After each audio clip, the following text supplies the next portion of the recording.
So this weird, and we're at the weird point. I'll save it. Ah, mate, go. Hello, everybody. Welcome back to James and Flav for now. Flav's got something to say. I said we're at this weird point of the season now where most of the league is sorted.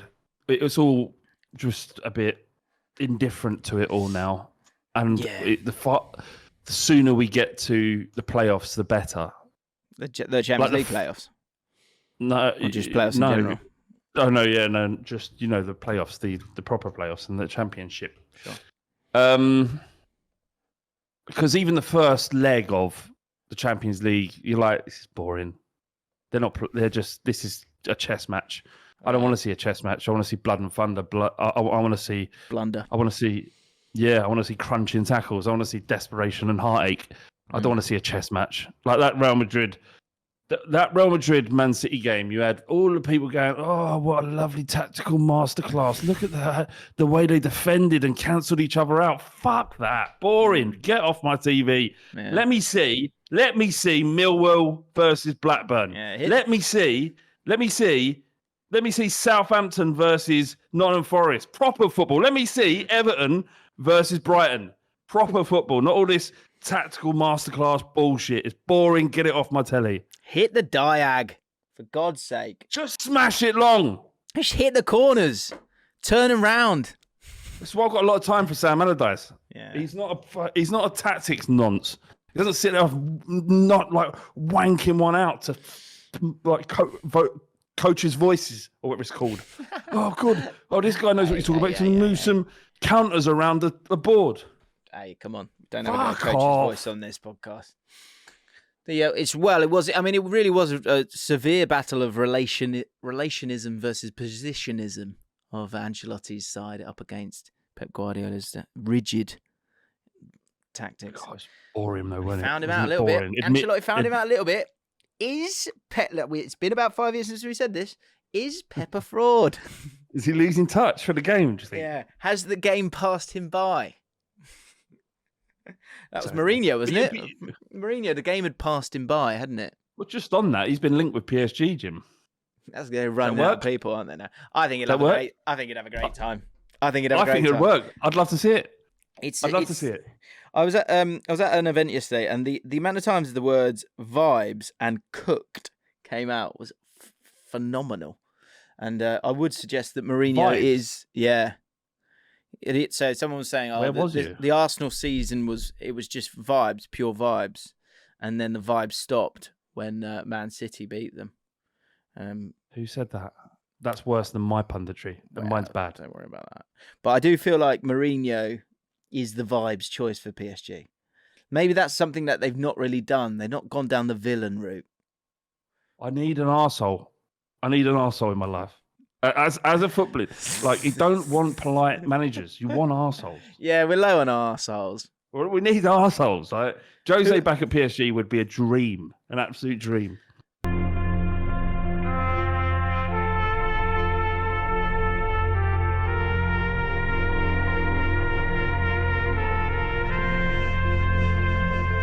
Yeah, because the problem we've got with him at Roma is he's sort of the underdog. It's not really. We're not really seeing his arsehole. I know it's there, but he hasn't pulled his cheeks out yet. Do you know what I mean? He hasn't. He's not unbuttoned his. He's not unbuttoned his trousers, has he? Yeah. That's what I'm saying. I mean, at Man United, he was fully bent over, and he was holding him out, just to go, look, I'm an arsehole. But at Roma, he's standing. He's sort of just gently bending over, a bit like when you play like Red Arse. And you've got they got to have a shot at you, and you're sort of looking over your shoulder. I don't know what you're talking about. Red Arse, what's that? It's basically like do keep you up challenge or something, and if you lose, then the other people can shoot at your bum. There is no football, is there, Jim? Jim, there is no football. You've just added the football. yeah, it's all inside, behind closed doors, late in an evening. No. Yeah. Why not? Mourinho to PSG would be good. Yeah, be the bad guys. Did you see Lionel Messi apologise? To who? Well, he looked like he was a hostage. He apologised to PSG, I think, because he went off to do a little Saudi Arabian jolly. as he continues to flirt with them, What? just in case he needs the money because the Barca deal doesn't happen. But they want him, don't they? What is there rumours he's going back to Barca? Yeah. What's to tell me? I don't. You can't just assume I know everything about football. I know a lot. I thought you might tell me know what this. What's this? No, I haven't heard anything about this. I mean, I only know so much. Essentially, and actually, I looked at the odds. It was quite funny. The odds were like Barcelona for him. So Messi, where will he play next year? Barcelona, Man City, PSG, a Saudi Arabian team. How Barcelona going to afford, unless he goes to play for free? How's Barcelona going to be able to bring Messi back? It's impossible. Well, I think what I've seen is that they're trying to put forward some kind of package to La Liga to explain a way that it makes it viable for him to return. But surely they'd have to sell some pretty sizable assets, and so they've written a letter to La Liga and go, you know, he's really good. You need to let us just have him back. Sells a hell of a lot of shirts. This guy. Let's get him back.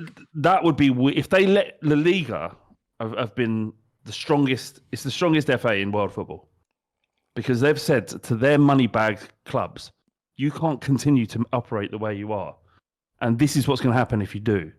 Balls, fucking balls. Yeah, mate. I've been screaming for years. Squish those mothers. Squish them all together. Don't let them sail off into the distance. Squish them. And people go, Barcelona aren't as good as they were, and Real Madrid weren't as good as they were. Correct, because you're just squishing them, and thus you'll have a better competition. I don't like the fact that Messi is still making news, like he's still making headlines. People are still writing about him. We need him to just go away. Ronaldo, just go away. You've done everything. You're the best we've ever seen. Just now, go and fuck off now. Back to Newcastle, maybe. No football. Out of football. Go and take. Gareth Bale's the right idea. I've had enough of this. I've done everything. I'm going to go and play golf. I did the ripple effect this week. We spoke to a couple of guys who know their Serie A, and it was really good. It was really interesting, this idea, because as I was sort of researching it, it's this understanding that Serie A is more competitive than it's been for a long time, which is really good, obviously. But then in the same idea, and you've got these teams in the European competitions, the top, like 5 teams in the European competitions, but it's slightly misleading because, in my opinion, because Inter and AC Milan have sort of been able to like sneak past on the sort of easier side of the draw, and Juventus really like it's like going, wow, you know, Tottenham are top of the Championship. They're going to win it. Like if that's a trophy for you, then it's not, is it? So Juventus being in the Europa League, yes, they're in the semi-finals of a tournament, but they don't want to be in that. They should be in the Champions League. And then, you know, Roma doing well, fine. But the point is that... Well, you're going to take it all away from them, Jim, is that what you're saying? My point is that everyone's going, they're back. Are they back? And the truth is that the only way that they'll get there, and they've sort of shunned foreign investment for a long time, and now they're kind of getting it back a little bit, is by putting together, obviously, but basically like playing the game, of which Premier League has done really well, because the Italian TV deal is a 9th of the Premier League's, a 9th. So inevitably, the Premier League teams are going to buy all the best players, and then they're going to dominate Europe, blah, blah, blah, blah. But I like the idea of Serie A and La Liga being competitive, and I'm intrigued to know if that can be enough to then create the eyeballs that creates a better deal, that creates a stronger European serving. So I don't think it maybe, but it's the way it's been branded, right? And the Premier League have done an incredible job with branding the football in this country and made it appeal to the people around the world, literally in every country. Totally. Well, I was speaking to my mate from Napoli, who I seem to bring up a lot, and I was like, "Do people watch it?" And he goes, "Yeah, if the Premier League's on, people are in the bars watching it." Really? You won't go to one pub in London and see Serie A unless it's specifically they're listing it. They don't just have very rarely walk in and there's like Lecce versus Roma on the box. It's just, I don't know what it is. I don't know why. I think the style of play is what lends itself the best. Like, you've just seen a mental week of football and teams that are not based on necessarily on quality, but on just drive and determination. You know, that Everton game, from start to finish, I thought, what a game of football. That's what it's all about. And then is it the same day or the next day? You had all 3 games, wasn't it? All 3 games had like... Was it all in one day? Yeah, there was a 5 in each game, wasn't there? Unreal. Yeah, and that's the Barclays. That is the Barclays. It is good. It is good. It's good, isn't it? 5-3, 5-1. Oh, sorry, 4-3. Still, it's pretty good. No? And supposedly all of those teams are slightly unfashionable. In previous JAFFN podcasts, you would have gone, oh, wouldn't you? These 3. I'd have been uninterested in their plight, yes. But let's get to the truth of this. Is you like football again? It's great to see. Do you know what I was wondering why I like football again, and yeah, I remember the last You're having an existential crisis over something's not right here, love. Something's not right. I'm wobbling a bit here. Why? What's wrong? I'm just enjoying all the football. I've never enjoyed football as much as I'm enjoying it now. Certainly nothing that involves Tottenham. But I used to very much be a play of like, I have to watch Tottenham. I have to watch football because of my job. Yeah. And, you know, it's good to keep a sort of a finger on the pulse to some degree. Or that's not an accurate way to describe how I follow football. But the last couple of weeks, I've watched more football than I ever have done. Like, I'm watching every game that's on telly. I didn't watch AC versus Inter last night. I know, but it's just coincided with a brilliant period, a brilliant end to the Premier League season. And the last time I felt like this was when Fulham won the playoffs to get to, or certainly the semi-finals of the playoffs. I think it was the year they came up. Right, certainly came up there. And I remember the people celebrating on the pitch, and like I was texting you lot, and Adam was like, "Who the fuck are you? Oh, you suddenly? Oh, I don't like football. My name's Flav. I don't like football." And that's, I don't know what's happened. I'm back on that sort of football gravy train. What a time! Look, Jim, can I ask you a question about the playoffs, the Champions League, the Championship playoffs? Yep, sure. Is this the weirdest bunch of teams to be in a playoff ever? Okay, I hear what you're saying. Let's have a look. Well, yeah. So, it is. It's concerning as well as a QPR fan for the next season, because the championship's going to be jam-packed. Yeah, with big teams, big stadiums, big budgets probably, or bigger budgets than us for sure.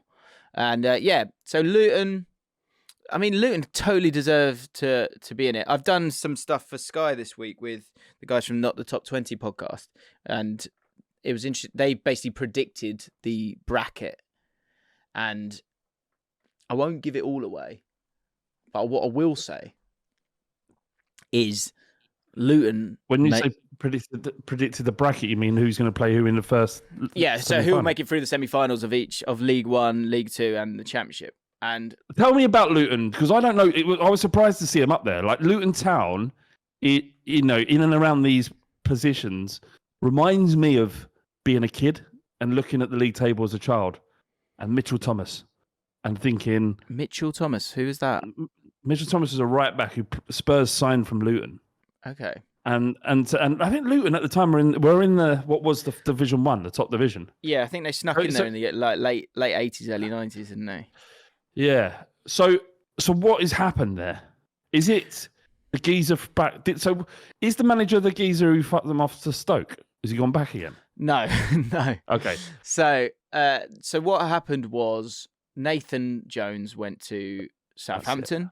Rob Edwards, who Watford had. So Rob Edwards, it was a manager of Yeovil, young guy, great hair, great smile, really good looking chap, and he did brilliantly at not Yeovil. Was it Yeovil? What am I thinking? Forest Green Rovers. Right. Won League Two with Forest Green Rovers, playing good football, sort of free at the back, good wing play, good strikers, and two up top. And then he went to Watford, and Watford said, "That's it now, guys. enough's enough. I know we've been moving the managers around a lot, but this is the guy. Rob Edwards is our man. We're going to stick with this through hell and high water, was the phrase. 10 games later, he got the sack, and they were in fourth. And and Watford since have then gone railed through. They're 11th. Railed through Bilic and probably Wilder now as well, and finished the season in 11th and lost to Queen's Park Rangers twice this season. And Rob Edwards went to Luton to replace Nathan Jones and has done unbelievably well. They've got a good team, good attitude, quite flexible, play two up top. Colton Morris scored 20 goals for them. And they're one of the favourites to go up for sure. If they do come up, James, what should we do to stop them? Well, so I think the patronising of Luton will be insane if they go up. This is the problem. This is the problem when you go up. The question here, James, is what's the point? Well, okay, I agree with you. I hear that. Are they allowed in? Is what I'm saying. I'm asking the question. Are they allowed in the Premier League? Stadium-wise, are they structurally sound enough to go up? Yeah. Is it safe? Yeah. It's not. I'll be honest. It's not the best stadium, and it will be. What it will be is like it's a hole. Let's be honest. Luton Stadium is horrible, from what I've seen of it. There's not much to like about Luton as a place. Really. I know that might upset some people, but yeah. So I've been there and I don't like it. But it's pokey little place. It'll be a tough place to go. People won't like going there. It'll be that. But imagine if we had Luton and Millwall up in the same season. Carnage. Well, look, we've spoken a lot about bottle. Luton over the last couple of weeks. Luton are going to Millwall bottled it hard, hard. Is that a bottle job? Mate, okay, here's the definition of bottle job, right? Millwall were like, I think sort of like 3-1. A few points clear. Okay. And a few points clear. And then in their run-in, in their last 4 or 5 games, they had to play... Let me just go back to this table. They had to play... And don't worry, guys, we'll get off the Championship in a minute. You miserable I'm actually more interested talking about the Championship now than the Premier League most of the time. Millwall, in their last few games, had to play... I'm pretty sure they played Wigan, Blackpool, someone else. Hang on, let's find it. Where's the last few games? Here we go. So had to play Wigan, already down. Birmingham, nothing to play for. Hull, nothing to play for. Blackpool, lost to Wigan, beat Blackpool, sorry. Lost to Birmingham. And in the Blackburn game, prior to this game, Millwall hadn't conceded 4 in 2 seasons. And at halftime were 3-1 up. Wow. Now, please don't come after me, Millwall fans, but that is one hell of a ball job. Sadly. I'm sure they feel pretty bad right now. Yeah. I felt bad for them because I actually when they played QPR, I quite like what they're about. That's some sort of good pros. Grabbed him by his fucking throat. And I've grabbed him by his fucking throat. Merry Christmas, everyone. Can you retell that story just very briefly? It's one of my favourites. Can you remember it? Yeah. I used to live around Peckham Way, so I would go to Millwall Way when QPR would play them. And on the 29th of December, I walked down to the stadium, and as I walked down, you'd see lots of people with flat caps and all sort of jovially chatting, probably catching up, talking about their Christmas. And as I got closer, there was a couple of guys chatting, and then just as I sort of walked past them, I just heard one of them go, "And then I've grabbed him by his fucking throat." And that's Millwall. So yeah, the Championship's going to be interesting. Carrick is a good manager as well. He's done well. Coventry with Mark Robbins as well. So that would be a hell of a story if Coventry got themselves back up. But that's it, Coventry. What are they doing there? I thought they were in crisis. Crisis. They've done so well. Are they still in crisis or not? Even though they're in the league, where they are in the league. I think they're currently not in crisis. No, because they've now got a new owner. I think they're okay. They're now okay. But even like Sunderland, how high in the table, regardless of everything else that's going on, like for example, Spurs, how high in the table can you be for no matter what's going on for a crisis to be completely null and void? Null and void, right? I think was 7th. Like, doesn't matter what's going on in Coventry. As long as We you're were in winning. crisis. We were in crisis when we were 4th. Well, that's. I was thinking about that. I don't know if I ever said it on the stream or to your face. Like, Yeah, you did. Tottenham fans need to chill out. It's ridiculous. You're in the exact same spot that you're always in. So shut up. Yeah, you did say that. I saw your. I don't even know what this means, but I saw my mate sent me this thing that you're top of the Sustainability League. Congratulations. What sustainability in Premier League what- sustainability rankings? You're joint top with Liverpool, above Man City, Southampton. You'll never Brighton. see that. You'll never see You'll that. never Yeah, see that. yeah. There was a good little, great little like condescending message actually. Dom said, "How?" and he tagged in the Tottenham fans. How good does that final table look? You deserve this after years of suffering. Well, given he's a man who works at the club, he's directly contributed to it, no doubt. Well, he's trying to get you out of this mess. Okay, so he's doing his best. Anyway, so yeah, interesting times. And like, if Coventry go up, amazing story. If Middlesbrough go up, less good because I don't know. Carrick's come in and done a good job, but it's a bit like Steve Cooper, I would say. And if Sunderland go up, new documentary series, please. That'd be great, wouldn't it? So yeah, amazing stories throughout. Who do you want going up? Who do I want to go up? It's a great question. I think whoever's the biggest. So I would say Middlesbrough, you can go. Because I'm very concerned about Ipswich coming up. Ipswich Dream Teams will be out very soon, by the way. It's very, very funny. So Ipswich coming up is a problem. Why?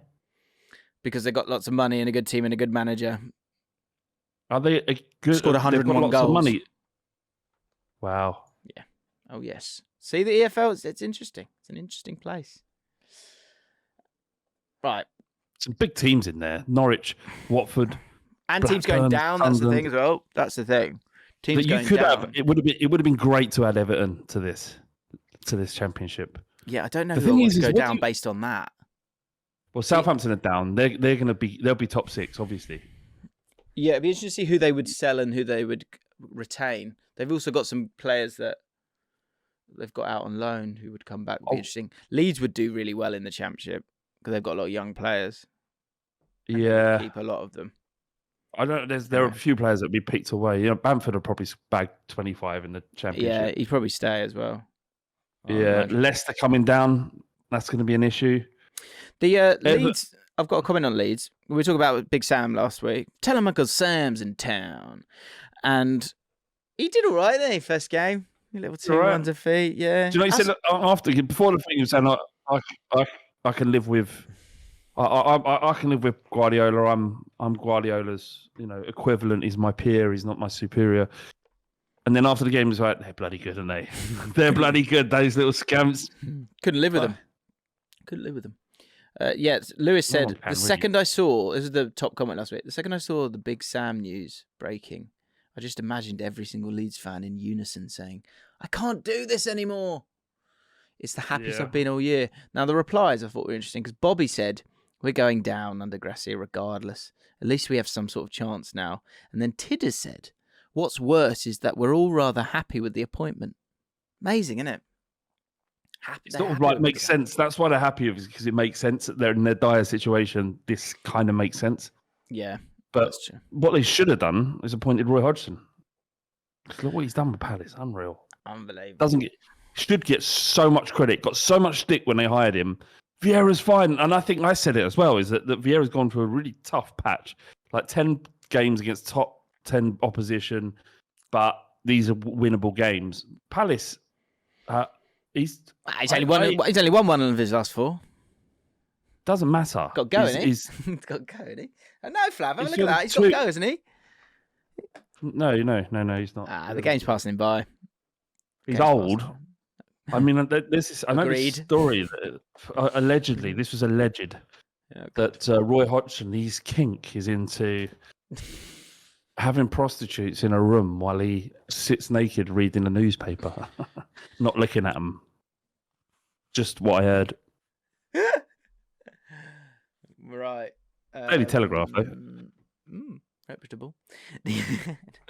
Not the Sun. Loves in my head. He loves Earl Grey tea because we used to work with someone at Ball Street who could do a Roy Hodgson impression, and in that we made him do a video and he spoke about how he loved Earl Grey tea. All alleged, of course. Everything that we've just said there. All alleged. All alleged. Tom Jordan says not calling it. 100% too. True. We've got calling it. We've also got some really good finalies as well. Now, look, he's done well. He's driven them to safety. Driven them? What's the? That's a Samism, isn't it? What have I done? Sailed them to safety. Driven's all right, isn't it? I don't know. Can I show you this, Flav? Can I show you this? So this is comment of the week. One of the comments of the week for me. This is from not so narrow cast, who says, you should timestamp these videos by what topic is being covered. Oh my God. Oh, that's interesting. I thought that's interesting. Oh yeah, look, that is interesting. Maybe we should do that. Oh yeah, oh, what a great idea. You should timestamp these videos by what topic's being covered. Now, I then looked at that name and it had a bit of a logo there. Not so narrow cast. And I thought, I'll click on that. What's that about? How do I learn? How do I learn to do these timestamps you speak of? Oh guru. I clicked on it. Went to his latest video. There's no timestamps. Okay. Right. There you go. Right. And this is the not so narrow cast, right? Who's been entertaining and informing since 1970, as Banner says. And that's before, I'm pretty sure that's before YouTube existed. Yeah. So, and you haven't even got actual thumbnails. Does this guy want to go? Is what we're saying. Does this guy want to go? Is that what he wants? What I'm saying, as calmly as I can, is why don't you fuck off and focus on your own channel? Why don't you lead by example? Stop pissing about in my comment section when I've got to read that nonsense, when you don't even do timestamps yourself for a 5-minute video, when I'm supposed to do it myself for an hour-long video of premium content. You scumbag. You what a wanker. You're rubbish. You are rubbish. I don't, I want to be open-minded as I speak to the not so narrow cast. Why don't you sort your own house out if we start gabbling off at us?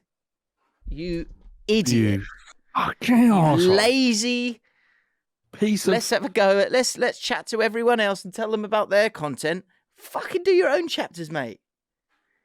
Not one chapter on yours. Are you sure, mate? Are you sure?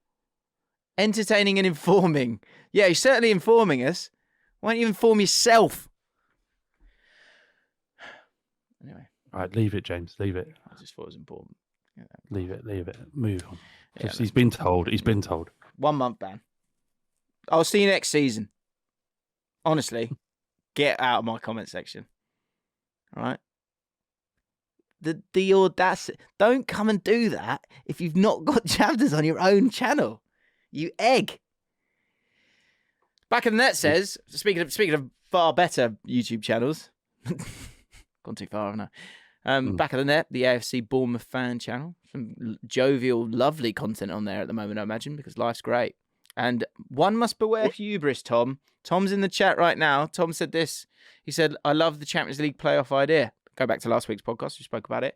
We were talking about how if you make from 7th to 4th, the Champions League playoffs, it would be great. But he also said, relegate any team on less than a certain points figure, say 39, and fill up from the champ.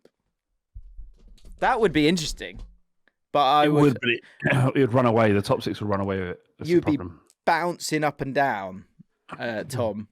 There would be no stability within your club because 39 points is... You're not getting that most years, mate, are you? We had an interesting question.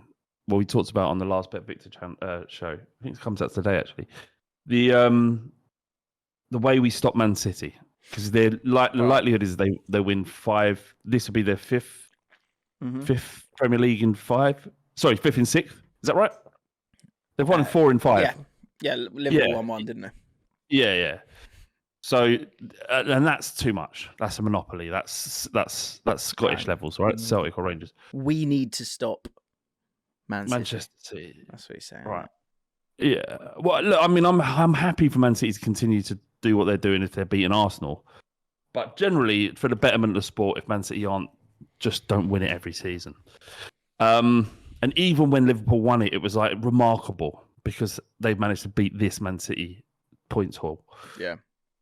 So what are you going to do? How are you going to stop them? Well, the idea is that you have more than one team challenging for the league. So you don't have teams absolutely falling apart, i.e. Chelsea, Tottenham, Liverpool, and largely Manchester United. I actually want to come on to Manchester United. Ten Hag, is he good? Right, we need to ask that question because I'm not sure. I posed this to Adam McCullough and he didn't like it. I'm just not sure about it. Anyway, the problem is that in order for you to have 5 or 6 or 4 teams challenging for a title, they need to be slumping pretty much everybody they play outside of the top 6. So essentially, what you get is, in order for this to happen, you have such a divide. What's slumping? You know, if you not hit someone and knock them out, you slump them. Okay. Right, so it'd be like thumping. Just beating significantly easily these teams from the low. You got so fucked up there. I mean, just don't pick up my fucking words. Sorry, I just didn't know what it meant. Okay, go on. Yeah, if you get slumped in a fight, it means you get knocked out. Right. Okay. So if Manchester United, Tottenham, Chelsea, if they could potentially, not Tottenham probably, but Chelsea and Liverpool are going to challenge Man City next season, it means that the league is less competitive and you're getting less excitement. So it's actually probably better for the league as a whole, as a competition, to have 2 teams that challenge, and then the rest, it's very competitive. Right. If you've got 5 or 6 that are maybe looking at what Chelsea are doing in the season, you get a league that's completely separate in quality. You get, in order for that to happen, you'd have a bottom 10 that get beaten by everyone they play in the top 6, and then you'd have a top 6 that are just so far ahead of everybody else. So my argument is that maybe stopping Man City, if that was to happen, would actually impact the quality of the league and enjoyment for everybody. I'm so confused. So you're saying that basically for the good of the league, you need 6 teams that are way too good? No, what I'm saying is actually if you have that, it's damaging the league. Right. But in order to stop Manchester City, which would be a good thing, you do need 4 or 5 teams that are challenging for the league. Okay, good. But in order for them to do that, they need to be beating all of these, the shitty little teams like Bournemouth. Sure. I just think we've got to ride this out. Honestly, I just think... Wait till Pep goes. Yeah. Wait till Pep goes. Honestly, yeah. I really When's he going though? When's he going though, James? You know? I don't know. I wish I have no idea. I used to sort of hear that he was going to sort of do his time at Man City and then he was going to go to Man City, but now it's like Ancelotti's going to go and do that. So that means he's going to probably stick around for ages. I do. Yeah, I can't see. What's left for Pep? Where would he go? He's done everything. Do you think that if you think of basically the ability to buy the quality you want, right? The stronger the Premier League gets, the more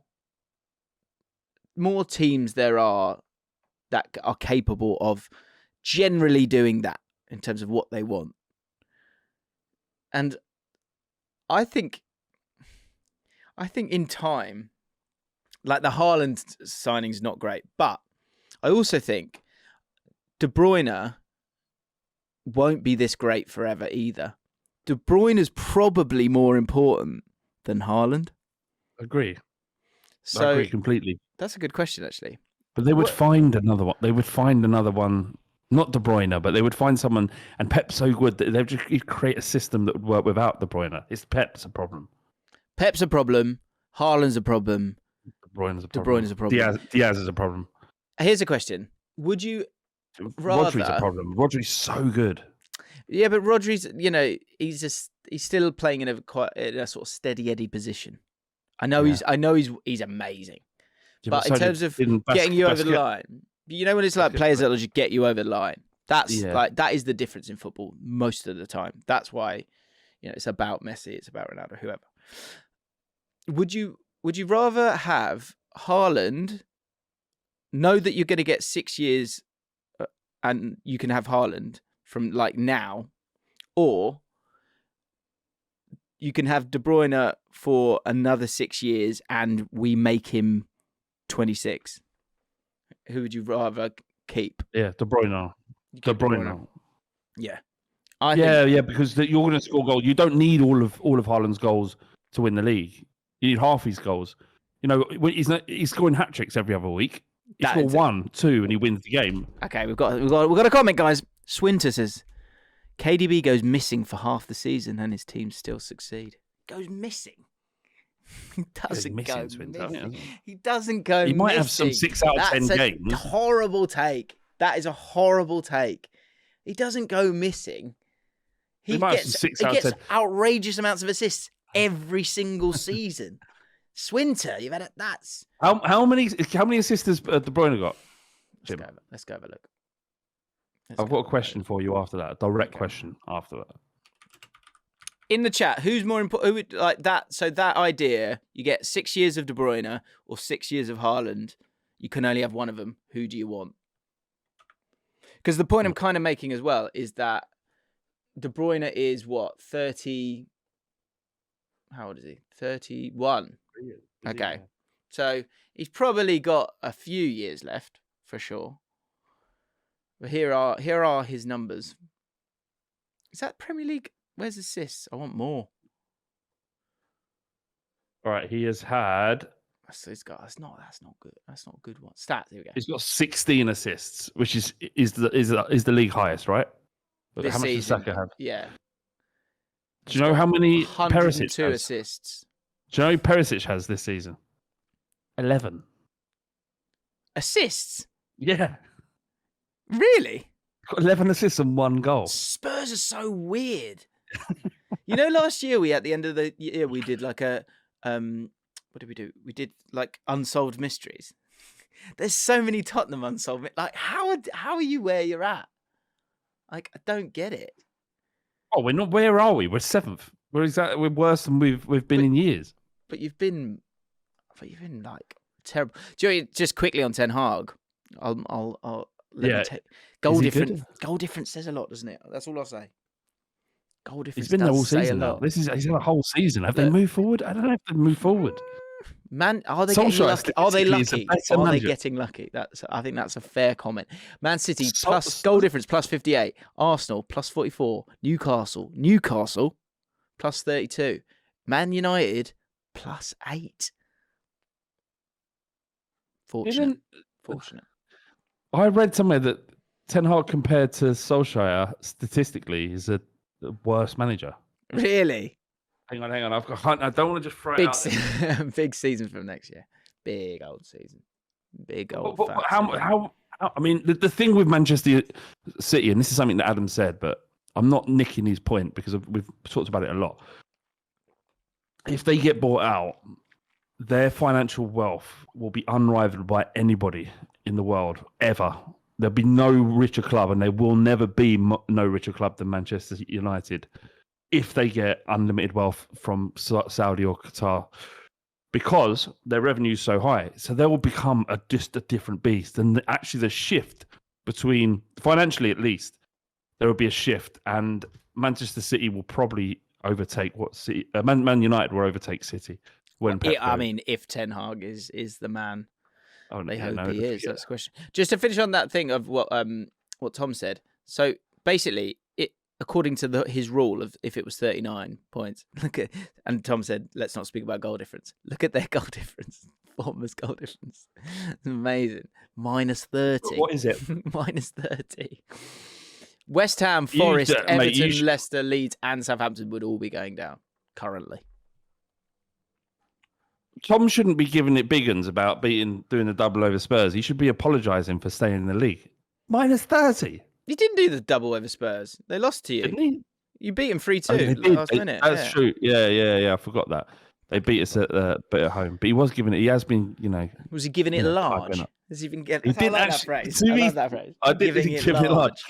He didn't actually. After the game, I was expecting at least a tweet from him, and I didn't get anything. So fair play. But yeah. So we've got some good comments and some finalies and some funny bits and pieces. What I do want to just finish off is I always really enjoy your running orders. Hang on a second. We just had an interesting comment here from George Frith. He says, Ten Hag has the best win ratio in his first season of any Manchester United manager ever. And we've conceded 2 goals more than Arsenal. The issue is not having a striker. That's it. Yeah. So hang on. So our Man United fans were banging on about Rashford being the best striker in Europe this season. Well, is he injured? Did he play at the weekend? Did he play? Rashford play? I don't know, to be honest. All right, let me just. If he didn't play, well, Weghorst is a striker. He was bought, wasn't he? Yeah, Weghorst is just not as good. He is. People are like, oh, well, he worked because when they were winning, he's like, oh God, what a player, and he worked so hard. And then as soon as you don't start winning, also like losing a couple, and he's like, he's just not up to it. Hang on, so they got beat to relegation threat and West Ham. And the lineups were Rashford up top. Rashford did play. Okay, so yeah, but no, you ain't got a striker. Nah. Mm. But you've also got the best striker. Well, Sam Threadgold says Rashford's left winger. Probably true. So this is your running order that you sent me. Roy Hodgson redemption arc, tick, done that. Could Arsenal still win the league? I've got a bad feeling. Got a bad feeling, eh? Have you? I think City are going to. Yeah, I think because it's so close to it not being done. Yeah, that I feel like City could slip up. I've got a weird feeling. I've got a really weird feeling, Flav, that Everton are going to get something against Man City. Yeah, I know what you're saying. I don't know why, because Sean Dyche got a terrible record against Man City. But I've just said, I got my gut call right a couple of weeks ago. I said West Ham would beat Man United as well. So, I feel like that. I mean, they can afford to draw one, but I don't want them to. I can't. My arsehole wouldn't take that. What, Jose Mourinho? And for Arsenal to come back and win, look, just quickly that result, going away to Brighton and beating them 5-1 when you're basically relegated. Like, they looked at their fixtures, Man City, fucking Brighton. You're like, well, no points. Like, even Baz, when we did the overlap, was saying we're down. There's no chance. We are down. And now you're like, I like it. Everyone's chances. Come on. Surviving. They had 4 shots on target. 1-5-1. Good start, isn't it? Yeah. What should Kane do? Well, we know he should leave. Who do we want to go down? Who do you want to go down? I'd like Everton, Leicester, Southampton. Who do I want to go down? In terms of being not impressive in the division below, it's probably I don't know what Forest would do in terms of all the players they've got. Would they sell them all, or they've got the I'd imagine a lot of them have release clauses. Yeah, maybe. So Lingard was on. That has been an unmitigated failure, hasn't it? Lingard at Forest. Yeah, I think Leeds. I somehow feel like Leeds kill it if they go down next year. I think they absolutely destroy it. Leicester would as well. So I mean, I wouldn't mind them all staying up, just having one less. Who should those teams go down? Who is the best manager now? Kompany's gone. Who's the best manager, do you think, pound for pound, in the Championship next season? Not what they can do, what their reputation is, and not who has the best squad and therefore will go up. Pound for pound, who do you think is the best manager? Who would you like it if you had to pick one? I think the best manager in the league is Mark Robbins, for me. Like what he's done there and the chaos that he's dealt with. How he's built a really good team. Is Mark Robbins, I think. But Rob Edwards I think is very exciting as well. So it's one of those guys that don't make it through. What's his name? I think Russell Martin's quite an interesting one as well at Swansea. But they play ridiculous possession football, and it gets to a point where it's like, come on. Yeah, boring. Yeah. Final comments on running order, because I just love the way you pop it down there. It's great stuff. What was it? Dwight McNeil, superstar. Yeah, playing well again. De Zerbi's a little gimp. Shit hair. That's the last thing. It's like fucking just wind your neck in a bit. Do you know what I mean? It's just bouncing around on the side. I get it. Brighton are quite good. They're playing good football, but just calm down a little bit. Been here 5 minutes. Wind your neck in. He looks a bit like a Ricky Gervais impersonator, doesn't he? He looks like he was in NSYNC. That's what he looks like. Yeah, he does. Little gimp, shit hair. Right. Finally, here it comes. So got a few. This is good. I think it's going to continue to build. First of all, Adam Stefkovic. Yeah, he goes, as a City fan, my finally moment comes around the 5-minute mark when Haaland bangs one in at the back post. You motherfucker. You absolute motherfucker. Why don't you get fucked, you cretin? Fuck you. Yeah. I think I speak for all of us when I say, Adam, we hate you. We hate you, smug little Stefkovic. If you do stop Arsenal, thank you very much. That is the world they live in. Do you think there's a part of Man City fans going, oh, brilliant, we drew the first leg of the semi-final. It'll make the next one. It'll be the second game a bit more interesting. No, it'll be a challenge. Mm. What's your prediction? Do they go through? I've learned generally this is the sort of James backs them logically derby, because I learned my lesson last year with Real Madrid that I will never go against them. But then generally, you're stupid if you ever go against Man City. So I'm a bit snookered here. I'd see at home. At home, Man City, you would imagine, wouldn't you? And that's why they brought Haaland to the club, to get them to the final. Yeah. Yeah, you can imagine the Haaland wank fest if they win the whole thing. Yeah. God. What are we going to... if he continues to score all these goals, what are we going to do next year? How are we supposed to talk about them or him? Well, this is what we discussed earlier on this very podcast. Like, how do we stop him legally, but also we can, we can be morally dubious, but we need to legally stop him. Yeah, something needs to happen. I think you should be able to, they need to make a rule where you're allowed to shank him. What, stab him? Yeah, it's a little one. What, in the leg? What's his name? Tonya Harding. Is it Tonya Harding? Yeah. Something like that. I think he'd still get through the 90 minutes though. I think Haaland would score 10 goals if he had one leg. Yeah. Still back then. Aaron Tooney says, did anyone watch the BT coverage of the Milan game last night? By the way, it was absolutely brutal. Why was it brutal? I watched it, but it was on mute. I was just watching the game. Didn't watch it. What was so brutal? I'm intrigued. Let us know.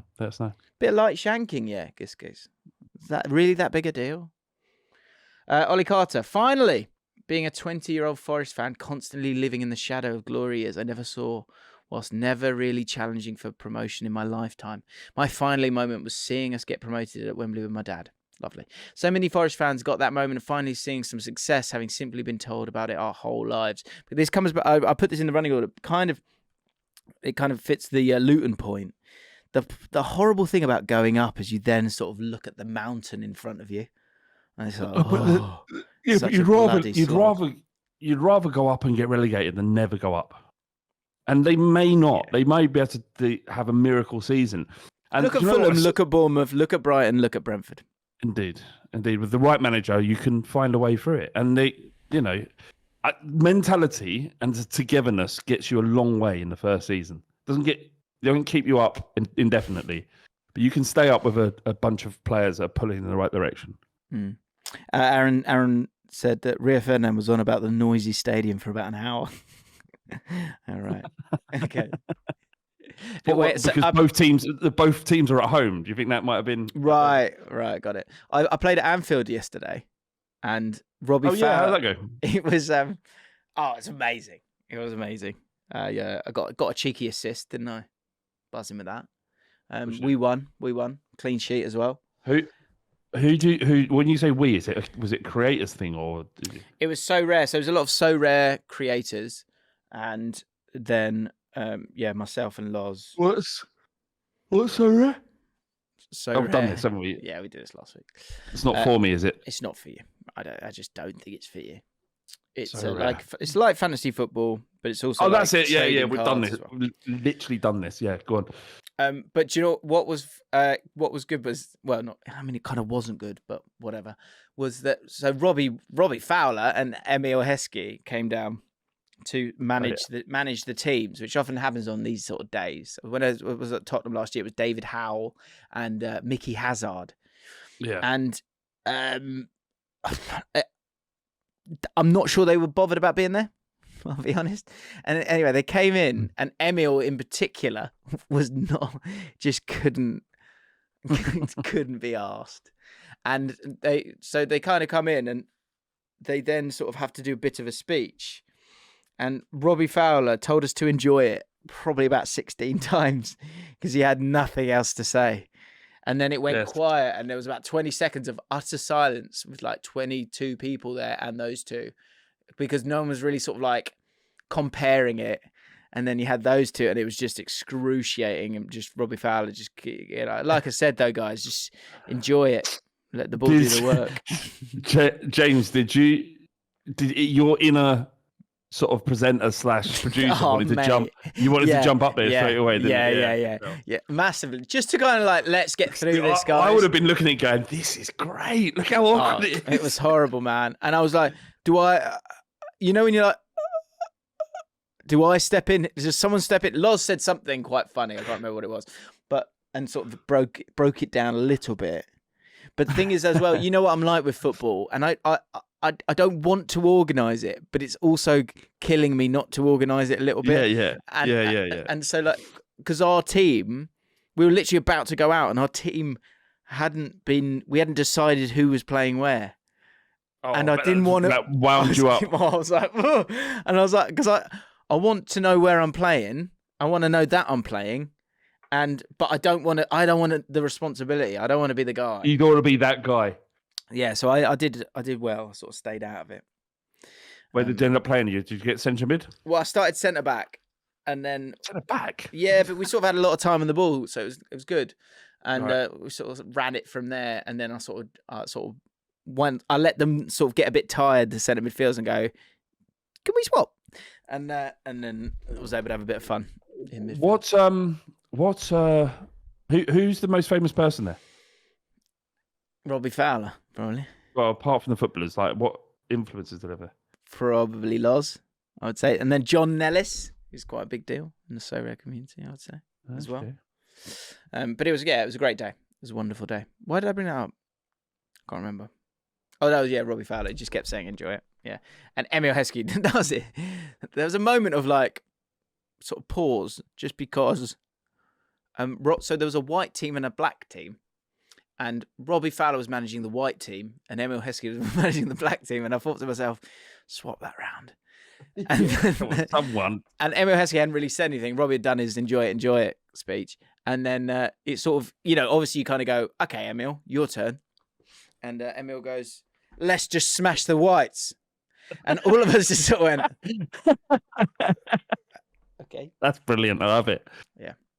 What moment of my life though? Half time, buzzing with this, right, Fab? If I may flex just briefly, half time. Robbie did his team talk. He was managing our team, and he said, at the end, he kind of went, "Oh, look, your two best players are Harry and there was a pause, and I was thinking, is he gonna say me here? And he went, where's James? And I was right next to him. I was like, yeah, he's like, come on. James. So just if you just trust them with the ball. And I was like, Robbie, you made my life. So that's lovely. It was good. Mate, did your hamstrings and your groin hold up? Groin was was hurting a little bit because I haven't played 11-a-side for literally a year, and so but I got through it. So I'm playing at Ibrox in a couple of weeks. England versus Scotland. What the fuck is going on? I know, England versus Scotland, but it's with all the YouTube lads, and the standard's going to be really high. So I need to get my fitness up ASAP. Oh, just on that, I'd imagine Theo Baker's there. So Theo's organised it, but it's good. That when he broke that geezer's arm. Oh my god, Garrett, Tom Garrett. God, oh mate, you just went. And you heard a snap, and you're like, "Is this happening?" But when you sent that to me, because I hadn't seen it until you sent it to me, and I was like, I watched it, and I was like, I didn't register what had happened. Like I thought it was, I don't know, like a bit that I'd missed. It was the arm had actually snapped. I was saying to Luz on the show because in our sort of YouTube like WhatsApp group, someone's put that in, and it's written, "Oh my God," or something like that. And I'm at the park with Koa and Fam. We nipped to the park, and Fam doesn't like me going on my phone, like, you know, when we're supposed to be sort of in the moment. Yeah. So I just sort of quickly looked, and then I saw, like quite a good hook of like, oh fuck, da da da da, and I was like, what is that? And so I had to click and watch it, and so I watched it. And I was like, oh my god, and then every bone in my body wanted to tell Fam about it, which I was also like. I had to sort of stay in the moment because I was like, "Oh my god!" What did they stop the show? That's an iconic YouTube moment. That is. His arm just snapped, and he's just looking down at it, going. And the best bit, It must have been agony. But Theo's just looking at the camera, going, "Yeah, I'm the man." And then, oh, it's unbelievable. The sound. What? Did they stop the show? I presume they stopped the show, or they carry on? Yeah, they stopped it. Theo Breaker. So it was Aaron. Yeah, very good. Yeah, man, you know, at the start of the game, at the start of the year, so I'm playing for Scotland, and I'll be up against England, and I am got to be honest, I'm concerned. You know, you got Theo Baker, you got Chris MD, Rory's in there, he's a good player, lots of good players. I think it's going to be very difficult for us. But what I will not be doing is shaking Theo's hand. I'm not taking the risk. No chance. No, that's disgusting. Anyway, right, Luke Bromwich, finally. Here we go. My finally moment came on an airplane on a flight from Birmingham to Tenerife. A kid in front of us sat with his parents. I hope it was his parents, otherwise he'd been kidnapped and this story is taking a dark turn. And he was grinding his teeth non-stop for an hour.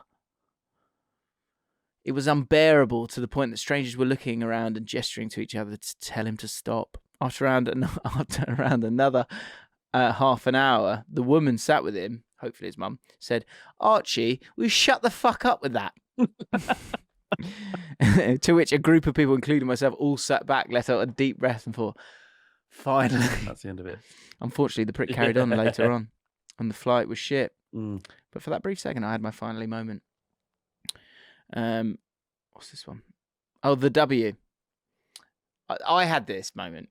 We got given this hamster from a family friend called Jeremy, but Jeremy is a shit name, so we called him Fang. He stayed in a huge cage in my brother's room on his big chest of drawers. This hamster was already fairly old when we got him. He only had a couple of years left in him. I mean, they only last 3 years, don't they? But my God, would he make those 2 years the most stressful of mine and my brother's lives. He wouldn't just escape and go onto our beds or in our drawers like cute normal hamsters. This little shit was running away like he was trying to flee ISIS. And he once found himself inside our old fake chimney under all the fake coal. And he once hid inside one of my brother's shoes and bit his toe. There was blood everywhere. One time I put him in one of those plastic hamster balls where he could roam the house. He spent all day making the dog's life hell. He kept ramming into her back legs all the time and would deliberately run over her tail in his massive plastic ball whenever he could. There honestly really wasn't an upside to having this hamster. I no longer like this family friend. You couldn't even stroke this hamster at any point. I think you'd have more luck stroking piranhas in the Amazon than you did stroking this prick. He used to always shit everywhere he escaped to as well. Everywhere. And because they weren't huge shits, they were often found late. One day I came downstairs and my brother and sister just said, Fang wasn't waking up anymore. And I just said out loud, finally! A little rodent. He will not be missed. Wanker. Wanker. I love that. Oh, yeah. Quick bit of tipping chat. We didn't get into it really last week, but in the mailbag, I had a haircut and the guy recognised me and I sort of over tipped and I went too far and I don't know how to get back. Josh Rogers has a plan. He says, "Hi James, I heard you wanted advice on how to take down a tip amount. I was recently in a similar situation. I too tipped too much. My haircut was 13 quid and I accidentally gave a £20 note. Told him to keep it because I normally give 15 quid. The way I managed to dodge being caught in spending an extra 7 quid every time was to act as normal. Then when it comes to paying for the haircut, and my one was 25 quid because he did beard as well. And how much did you pay? Enough. 40. I just panicked and gave him 40 quid. Take out the £20 note and the 5. So what I need to do next time is take the £20 note out and the 5. I need to make sure you only have those notes in your wallet. Then search through the coin bit and scrape together about £8 in £2 coins. This shows that you do care to tip. You just haven't got the money on you right now to tip your previous extent. What, every time? Is that going to work every time? You just end up, you look like, oh, he's doing that coin thing again. Yeah. Slowly work down from here. After a few haircuts of doing this, you can arrive at a destination of about a £5. Just go back in and give him £30 and don't think about it ever again. That's how you've solved it. Yeah. Well, because the problem is I didn't pay with cash. I paid with card. Oh, that's I didn't know that, James. Yeah. So you've gone in there going, oh God, what do I do? What do I do? It's not like you've got 40 in your hand and keep it. You're like, I've got to type in a number here. 40 seems right. Yeah, he said. What I think he did say, he was quite clever. He said, "What do you want to pay?" Yeah, I'll pay what it says on the board outside, right? Yeah. Oh no, just round it up. Oh, just horrible. You didn't round it up though. You nearly doubled it. I know. Just panicked. Mike Potter said, tipping chat. If it's a fast food place or something like a coffee shop, I tend not to tip. But if it's an actual sit-down restaurant, anything from fancy burgers upwards, I generally go to the next fiver up. But if I'm within £2 of the next fiver, then I go to the fiver after that. So, for example, 50 quid and 55p, that bill goes to £55. But 53 and 27 pence would get rounded up to 60. But there is an easy way to do this, and typically it's 10%, right? To just give 10%. Yeah. I mean, that's kind of generally what I do. I just panicked. And last one, I thought this is interesting. I just want to know your thoughts on it. Maxwell Allen, sort of a new age of sort of anti-tipping, I guess. He says, when it comes to a bad meal, I prefer to leave a bad review. But not always. It just makes me feel someone won't make the same mistake I did. Once I was in Scotland, Ullapool to be exact, the seafood shack was phenomenal. Make sure you go. Another seafood establishment, however, was not. Extremely greasy, and I think they were reconstituted. What does that mean? I was appalled. I love a nice greasy fish and chips, but this was inedible. Late one night, about 2 years later, it popped in my mind along with other grievances which were keeping me up. I had to have resolved this, so I wrote a scathing review in the middle of the night. If anything, to help them run their businesses a little bit better. I love that. I mean, if that helps you sleep at night, yeah, all right. No, No, this isn't for me. This is for you. You're definitely not helping them by leaving that review. But if you go back, it might. I would never. Look, cards on the table. I couldn't be fucked to leave a review, good or bad, ever. Right. Same. But if you go to the same place and you go 3 or 4 times and it's bad, then in that instance, you might want to have a word and say, look, this is horrible, and we're not going to come back unless this changes. But to go on the internet's a different thing, I think. We went, there's a place in the pub on the canal near us, and we had a Sunday lunch, and my missus ordered pork belly. And it was essentially, the meat was about 20% and the rest was fat. And we said, the waiters come and went, look, it wasn't cooked very well. It was quite soft, the fat. That's a fat piggy.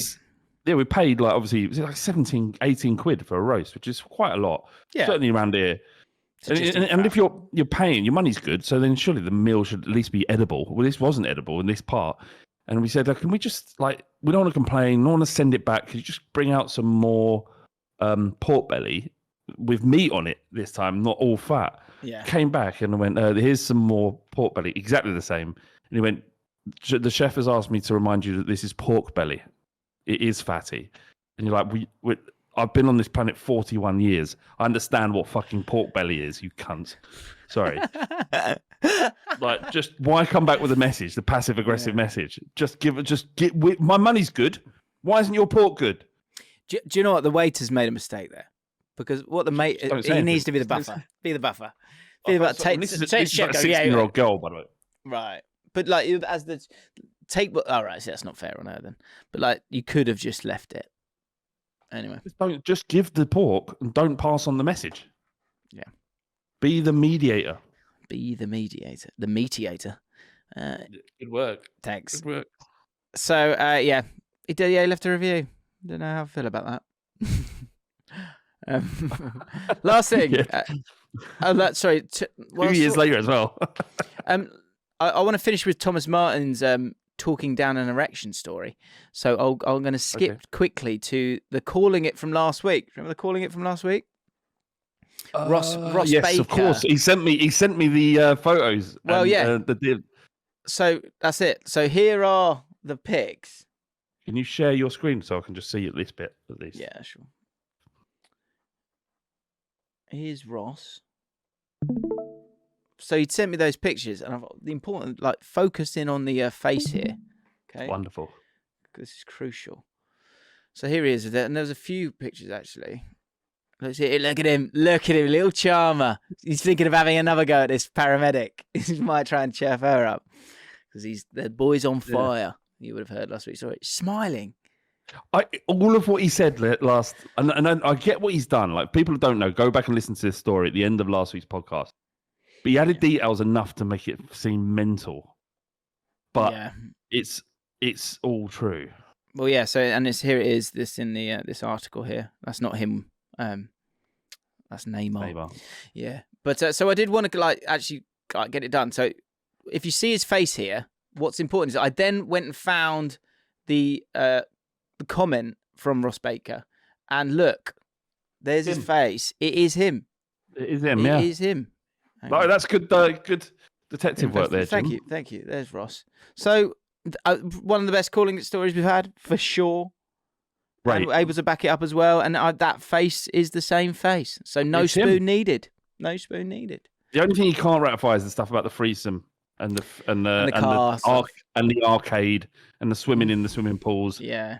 But I'm willing to believe all of it because, why not? There he is. Because he said, where was it? I was just watching the recent pod. I know he wrote a comment. Oh God, I can't write in the comment. But basically, he's certain it's all true. Anyway, we finished with a story from Thomas. If you've talked down an erection, let us know. Sometimes I just go, what are we doing? And this is one of them. So Thomas Martin talking down a stiffy and possibly a calling it combo as well. Interesting. Okay. By the way, if you want to join our mailbags and become a Moist Slug and a patron, please do consider. Links in the description. So a long time ago in a school, and this is, I think it's educational as well. A long time ago in a school far, far away, I was a 13-year-old boy. We were in a sex ed class held by Sister Crawford. Shout out Sister Crawford. So today she was teaching the boys. I'm already turned on. Yeah. teaching the boys on the importance of checking your balls for testicular cancer. And I just realised I've said that meaning Sister Crawford, but literally 5 words before that was 13-year-old boy. Didn't mean that. Meant Sister Crawford. Yeah, zoning on that bit. An important lesson indeed, but one which would lead me into a rather difficult situation. Once I'd gotten home, I thought I'd listen to the wise Sister Crawford and have a bit of a fondle while in the loo. Best to be safe, right? My heart sinks as anxiety races through my body. Is that a lump? I stay in the loo a little while longer to continue the fondle, and I try to convince myself that nothing was there until the fear got the better of me, and I call for my dad's help. Thomas's dad, of course, is ex-England, Crystal Palace, Bristol Rovers, Leeds and Everton goalkeeper Nigel Martin. I explained to him that I may have found lumps that I didn't know were there, so my dad immediately calls the doctor and arranges an appointment for later that evening. We arrive at the hospital, my heart still racked with fear, while we are eventually led into the consultation room. To my pleasant surprise, the doctor in the chair is possibly one of the most beautiful and attractive women I'd seen in all of my 13 years. It is then that this pleasant surprise turns darker as my heart sinks even lower. She's obviously going to have to feel my balls. Of course. What do I do? I must not allow even a half-mast, especially with my dad also in the room. Can you imagine? Yeah. Tough as well, 13-year-old, You know, anything. You get on a bus and you get a boner. And I've seen Thomas's facial hair. I presume he hit puberty pretty early. Oh yeah. So he could have been in a sort of that's hard to control at that age. Of course, impossible. Yeah, you would have thought so. So hang on, here we are. Even half month, especially my dad in the room. But the thought of this extremely attractive woman having a feel in any other setting would be quite the enjoyable thought. It was as if the erection devils were taunting me. You erection devils! It now comes to the time where I have to undress and put on the gown. The thoughts of embarrassment if I were to be excited while she was examining are too much to bear. She asked me to lay on the bed. Father still sat on the opposite end of the room. Father still sat on the opposite side of the room. It's now reading like a Judy Blume novel. Then the fateful words. I'll just go and get the doctor. Does that mean... Could it be true? Am I safe from this nightmare? No. The nightmare had just begun, as a few moments later, the oldest and crustiest old man entered the room and asked to lift my gown. I was relieved from my mental erection protection immediately, but the experience was still not the most comfortable or enjoyable. To conclude, this story, as it turned out, I'd be an absolute Robin cock. I'd been an absolute Robin cock. Sorry. The lumps that I'd felt were the epididymis, the section where the tube attaches to the testicle. And I would imagine most men, I've had that moment where I've gone, hang on, what is that? Leave it. That's not right. And yeah. So many jokes. Something has, in fact, always been there, but we can only move forwards. Also, lads, check yourselves regularly, despite my harrowing experience. Indeed. There you go. Oh, by the way, I sort of dropped through Fleet Services. I saw. Actually, can I just finish on this? I found this absolutely hilarious. And Beck, who's one of our patrons, she said, I don't know if I can, let's see if I can find it. She said, "Are you all right?" to this bloke who wrote, he absolutely came after me. Here, look. So I put this up, this tweet. And he goes, hang on, let me just show everyone. Historic day, pop to Fleet Services, right? There's a lot of people. Some people having a go at me for having an Audi. Just feels harsh. I think I muted him. There we go. Woody Oscar. The Fleet... That's it. The Fleet Service stuff is definitely homophobic and very not funny. You have to be a guy, so someone needs to be talked down to. What? Oh, God. Yeah. Woody, come on. You need a bloody nosh off. That's what you need. Fleet Services, young man. Off you skip. Right. No, at no point did anyone say that this is all men give. I mean, you look at our audience; it's probably largely men, but there are women involved. Actually, like that's a good point. Actually, I'm not. I don't give a fucking dickhead. Anyway, good luck to everyone in getting a nosh this weekend. Cheers. How much of our audience do you reckon will get a nosh this weekend or give a nosh? Like if you've got under 25, I would imagine. Under 10, yeah, fucking hell, right? I mean, 10%. Nosh is a treat, isn't it? Yeah, it's big time. What? How much did last week's episode get? About 38, something like that. Yeah, that's good. Yeah, solid. So what? But 10% would be 3,800. That's 3,800 noshes going on. Okay. Just people. Right? What should we say? Right? Let us know. Yeah, 10% would be 3. Yeah, that's a lot. Yeah. That's a lot of blowjobs. What? Let us know if you're at any point during the next week, if you're listening to this right now and you get to enjoy yourself via the medium of the nosh. Let us know in the comments. Let us know in the comments. Had a nosh. Yeah. Or gave a nosh. Yeah, had a nosh or given it. Yeah, exactly. Okay, good homework. Right, guys. Have a great weekend. Patrons, thank you for supporting us. Apologies for the lack of a mailbag this week, but I was playing it out couldn't get around it. But it's all good.